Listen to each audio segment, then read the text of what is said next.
नमस्कार सभी विद्यार्थियों का एक बार फिर से मेरे YouTube channel Jagroop Singh geography में आप सभी का स्वागत है। आज हम आर्यस के भूगोल में दूसरे बिंदु यानी स्थलाकृतियों के उच्चावच के दूसरे बिंदु मरुस्थल पर बात करने वाले हैं। पिछली कक्षा में हमने पर्वतों के बिंदु पर बात की थी। आज हम मरुस्थल पर बात करेंगे कि मरुस्थल क्या होता है, किस प्रकार की प्रक्रिया में मरुस्थल बनते हैं, कौन कौन सी आवश्यक दशाएं हैं मरुस्थलों के लिए और विश्व के प्रमुख मरुस्थल कौन कौन से हैं। एक छोटा सा बिंदु है, 20-25 मिनट के आसपास की कक्षा होगी, इस पर आज चर्चा कर लेते हैं। तो पहले मरुस्थल या डेजर्ट, और सामान्य तौर पर अगर हम कोपेन के जलवायु वर्गीकरण में देखें तो मरुस्थल के लिए सामान्य तौर पर BWHW प्रकार का कूट जो है वो प्रयोग में लाया जाता है, या BWH भी लिखा जाता है। राजस्थान या भारत के परिप्रेक्ष्य में इसके साथ W लगाया जाता है। मरुस्थल होता क्या है, पहले तो कुछ एक बातें हैं। मरुस्थल के लिए आवश्यक दशाएं क्या हैं? पहली बात, जिस एरिया में वर्षा न्यून हो रही हो परंतु उसका एग्जैक्ट जो मान है, तो पहली बात जो ध्यान रखनी है वो रखनी है कि वर्षा की मात्रा न्यून, और इसके अंदर जो मेन बात ध्यान रखनी है 25 सेंटीमीटर से कम वर्षा, 25 सेंटीमीटर से कम वर्षा जो है मरुस्थलों के लिए होती है। दूसरा, यहां वाष्पीकरण ज्यादा होता है। वाष्पीकरण क्या होगा? ज्यादा होगा। तीसरी बात, वनस्पति क्या होगी? कम होगी। पेड़ों की ऊंचाइयां 6 मीटर से कम होती हैं मरुस्थलों में। इनकी जड़ें अत्यधिक गहराई में होती हैं, और इनकी वनस्पति पर आपको बहुत कम फूल लगने हुए दिखेंगे। इनमें पत्तियां छोटी होती हैं और कांटेदार होती है। ये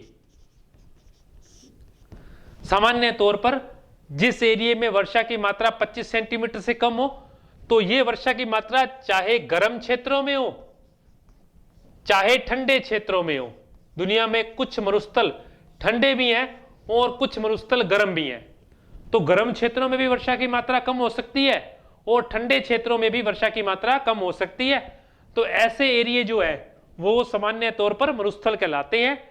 वाष्पीकरण ज्यादा हो रहा होगा, वर्षा की मात्रा न्यून होगी, वनस्पति कम होगी, जड़ें गहराई में, पत्तियां बहुत छोटी, इसके अलावा पेड़ों की ऊंचाइयां कम होंगी और कांटेदार लगेंगे, उन पर फूल बहुत कम लगते हैं। यह सामान्य तौर पर किसी भी मरुस्थल की विशेषता होती है। इसके अलावा कुछ एक बातें और है। मरुस्थलों में हमेशा उच्च वायुदाब की स्थिति देखने को मिलेगी। उच्च वायुदाब की स्थिति, या इसको आप लिख सकते हैं प्रतिचक्रवातीय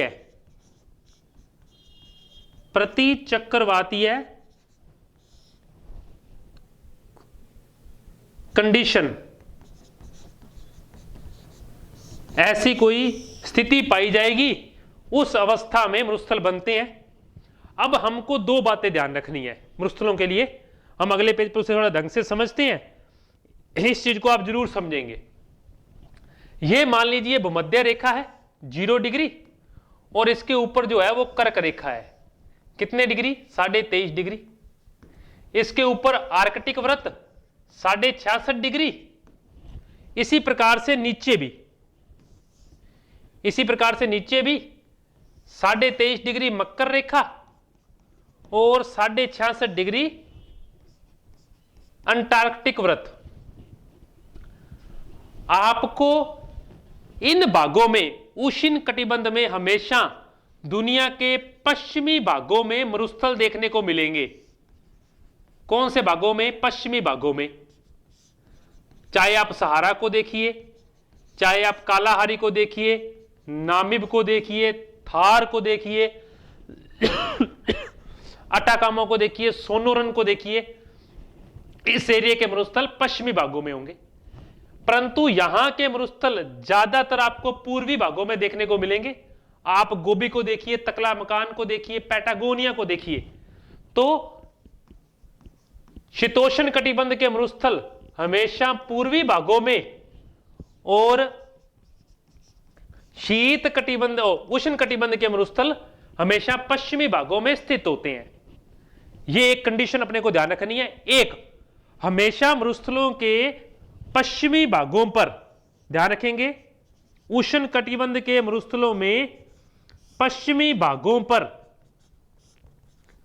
ठंडी जल धाराएं चलेंगी। ठंडी जल धाराएं चलेंगी। मरुस्थलों के निर्माण के लिए ठंडी जल धाराएं एक कारक है। इन दोनों को आप मान सकते हैं कि ये मरुस्थलों के निर्माण के कारक है। एक उच्च वायुदाब की स्थिति या प्रतिचक्रवातीय कंडीशन, और दूसरा कौन सी बात, पश्चिमी भागों में ठंडी जल धाराएं। तीसरी एक इसकी और कंडीशन है, हम जिस एरिया को देख रहे हैं वो एरिया व्यापारिक पवनों का क्षेत्र है। किसका क्षेत्र है? अब ये क्या करती है, दुनिया के इन भागों से आर्द्रता ग्रहण करके जब पूर्व से पश्चिम की ओर चलती हैं तो इनकी आर्द्रता कम होती जाती है, क्योंकि महाद्वीपों पर कोई भी आर्द्रता का स्रोत न होने के कारण पश्चिमी भागों की ओर जाते हुए वर्षा की मात्रा कम होती जाती है और सामान्य तौर पर इन भागों में शुष्क स्थितियां पैदा होती हैं। इसलिए दुनिया के पश्चिमी भागों में आपको मरुस्थल जो है वो देखने को मिलते हैं। एक आप इसको भी ध्यान में रखेंगे। अच्छा, ये सभी कंडीशन जो हैं ये सभी जो कंडीशंस हैं ये 20 से 30 डिग्री अक्षांशों या कई बार 8 डिग्री से 30 डिग्री उत्तरी और दक्षिणी अक्षांशों के बीच देखी जाती है। 8 से 30 डिग्री उत्तरी व दक्षिणी अक्षांशों के बीच देखी जाती है। कुछ एक बातें हैं, ये हम इन्हीं सब बातों को ध्यान में रखेंगे। वर्षा की मात्रा न्यून होगी, वाष्पीकरण जो है वो कम होगा और ज्यादा होगा, वनस्पति कम होगी, उच्च वायुदाब की स्थिति मिलेगी, पश्चिमी भागों में ठंडी जल धाराएं देखने को मिलती है इनके। चलिए, एक आप अपवाद को ध्यान रखेंगे। दुनिया में एक मरुस्थल है जो पूर्वी ठंडी जल धारा के, यहां अगर हम बात करें तो दक्षिणी अमेरिका महाद्वीप है और दक्षिणी अमेरिका महाद्वीप के इस किनारे पर फोकलैंड की ठंडी जल धारा बहती है। तो पैटागोनिया का मरुस्थल एकमात्र ऐसा ठंडा मरुस्थल है जो पूर्वी जल धारा के चलने से निर्मित होता है। एक अपवाद हम ध्यान रखेंगे, बाकी सभी मरुस्थलों में जो है पश्चिमी किनारों पर ठंडी जल धाराएं चलती हैं। इसके बाद हम मरुस्थल के कुछ प्रकार देखते हैं। मरुस्थल जो है वो दो भागों में बांटे जाते हैं।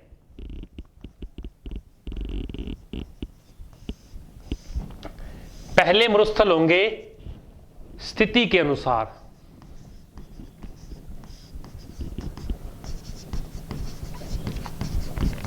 और दूसरे मरुस्थल होंगे धरातल की प्रकृति के अनुसार, सरफेस की नेचर कैसी है। धरातल की प्रकृति के अनुसार और स्थिति के अनुसार। स्थिति के अनुसार मरुस्थल जो हैं वो 3 प्रकार के होते हैं। कुछ मरुस्थल गर्म अक्षांशों में है तो गर्म मरुस्थल या उष्ण कटिबंध में है। कुछ मरुस्थल उच्च अक्षांशों में है तो वो ठंडे मरुस्थल हैं, और कुछ मरुस्थल दुनिया के किनारों पर या तटीय भागों में है तो उन्हें बोलते हैं तटीय मरुस्थल। तो स्थिति के अनुसार मरुस्थल 3 प्रकार के होते हैं। उष्ण कटिबंध के मरुस्थल गर्म मरुस्थल है, शीत या शीतोष्ण कटिबंध के मरुस्थल हमेशा ठंडे मरुस्थल हैं, और अटाकामा, सोनोरन समुद्री किनारों के मरुस्थल तटीय मरुस्थलों में गिने जाते हैं। तो 3 प्रकार के मरुस्थलों की स्थितियां देखने को मिलती हैं। इसके अलावा प्रकृति के आधार पर मरुस्थल 3 प्रकार के हैं, वो क्या क्या है? एक होंगे रेतीले मरुस्थल, और रेतीले मरुस्थलों को सामान्य तौर पर क्या कहा जाता है? अर्ग कहा जाता है। एक होता है हमादा, यानी हमादा या रेग मरुस्थल, ये होते हैं चट्टानी मरुस्थल। चट्टानी मरुस्थल, हमादा या रेग, तो रेतीले मरुस्थल, उसके बाद में जिनको अर्क कहा जाता है हमादा या रेग यानी चट्टानी मरुस्थल। 3 किसके अनुसार हैं? स्थिति के अनुसार, गर्म, ठंडे और ये। एक होगा पथरीला मरुस्थल जिसको बोलते हैं सेरीर। सामान्य तौर पर पथरीले मरुस्थल को सेरीर कहा जाता है। तो सेरीर, हमादा और अर्ग, धरातल की प्रकृति के अनुसार मरुस्थल जो है वो 3 प्रकार के हैं, स्थिति के अनुसार भी 3 प्रकार के हैं। तो ये एक सामान्य धरातल की प्रकृति और स्थिति के अनुसार मरुस्थल होता क्या है, क्या क्या प्रमुख कंडीशन है। अब हम इस सब मरुस्थलों को एक मैप पर देखते हैं कि एक मैप पर इनकी स्थिति क्या है और ये किस प्रकार से दिखते हैं भाई।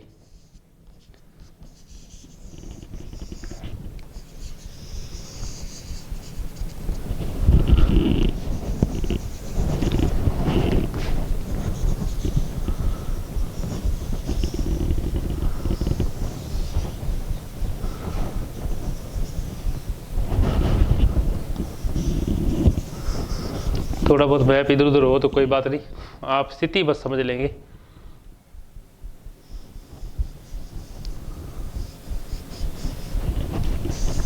चलिए हम दुनिया के प्रमुख मरुस्थलों की बात करते हैं। सबसे पहले हम ऑस्ट्रेलिया चलते हैं कि जहां 6 या 7 मरुस्थल हैं बड़े। उन 7 के क्या क्या नाम हैं और क्या क्या कंडीशन है। ऑस्ट्रेलिया का सबसे बड़ा मरुस्थल है पश्चिमी ऑस्ट्रेलियाई मरुस्थल या ग्रेट ऑस्ट्रेलिया डेजर्ट।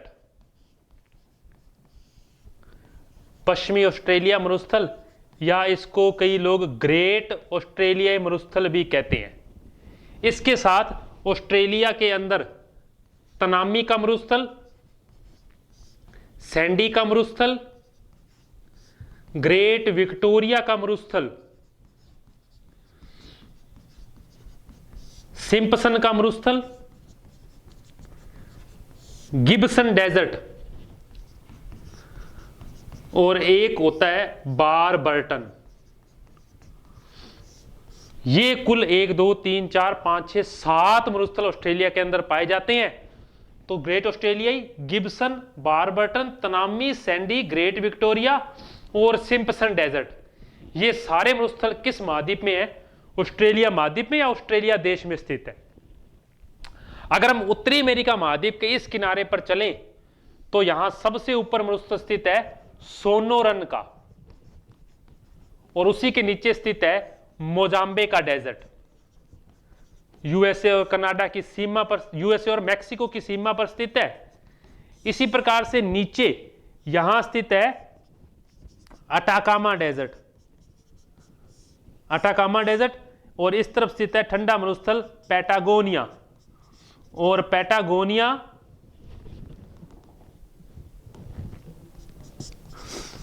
यहां हम एक और अधिक बात कर लेते हैं कि यहां बह रही है कैलिफोर्निया की ठंडी जलधारा, यहां बह रही है पेरू या हम्बोल्ट की जलधारा, ठंडी है जो। यहां बह रही है फोकलैंड की ठंडी जलधारा, फोकलैंड की ठंडी जलधारा। यहां बह रही है पश्चिमी ऑस्ट्रेलियन जलधारा। इतनी चीजें ध्यान रखेंगे पहले तो। यहां दुनिया का सबसे बड़ा मरुस्थल स्थित है सहारा। सहारा के इस तरफ इथोपियन डेजर्ट,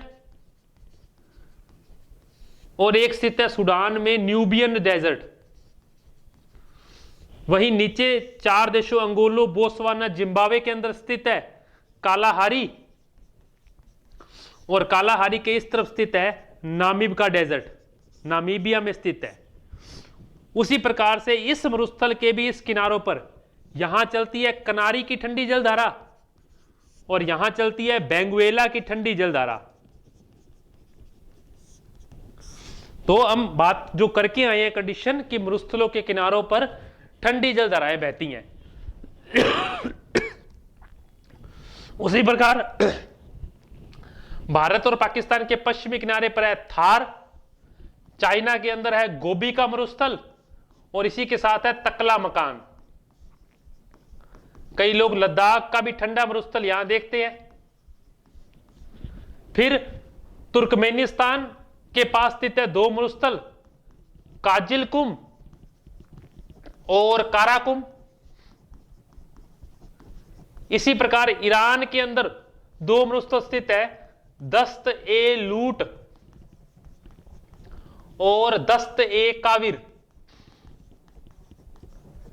इसी प्रकार अरब का मरुस्थल, जिसके सऊदी अरब के अंदर एक नफूद का मरुस्थल स्थित है, नाफूद का, एक हमद का मरुस्थल स्थित है। ये दोनों मरुस्थल सऊदी अरब में है। यूरोप में कोई भी डेजर्ट जो है वो देखने को नहीं मिलता। एक मरुस्थल की ओर बात करते हैं। एक मरुस्थल का नाम है अल दहना। अरब के मरुस्थल का एक पार्ट है अल दहना। अल दहना एक सेंचुरा का मरुस्थल है। सेंचुरा का मरुस्थल पेरू के अंदर स्थित है। सेंचुरा डेजर्ट जो है वो पेरू में स्थित है। सेंचुरा डेजर्ट जो है वो पेरू में स्थित है। इसी के अलावा चेच और इगुददी, चेच और इगुददी मरुस्थल जो है सहारा के ही भाग देखने को मिलते हैं। ये दुनिया के प्रमुख मरुस्थल आपके सामने स्थित है। किस महाद्वीप में कौन से बड़े मरुस्थल हैं और मरुस्थलों के लिए क्या क्या दशाएं, कितने कितने प्रकार, ये सब चीजें हमारा आरएस का दूसरा बिंदु जो है वो इसी के साथ कंप्लीट करते हैं। हम अगली कक्षा में हम पठार या मैदानों के बिंदु पर बात करेंगे। जल्दी उसी कक्षा के साथ मिलते हैं। तब तक के लिए धन्यवाद।